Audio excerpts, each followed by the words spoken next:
Katika miaka 7 ya uongozi wa Mheshimiwa Jokate Alban Mwegelo, tunaangalia Jokate Mwegelo ametumikia katika nafasi mbalimbali za serikali, lakini pia katika chama. Kuna mambo mengi ambayo kijana kama kijana anaweza kujifunza kutoka kwa Mheshimiwa Jokate Alban Mwegelo.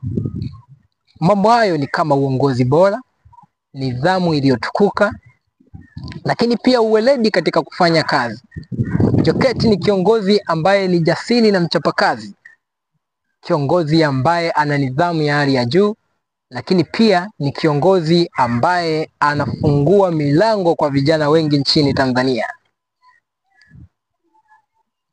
Ni vijana wengi sana nchini Tanzania ambao Mheshimiwa Jokate Alban Mwegelo amewashika mkono na leo wamekuwa ni watu wakubwa sana. Kwa hivyo tunaangalia ni vitu vingi sana ambavyo watu vijana au watu wa rika lolote wanaweza kujifunza kutoka kwa Mheshimiwa Jokate Alban Mwegelo.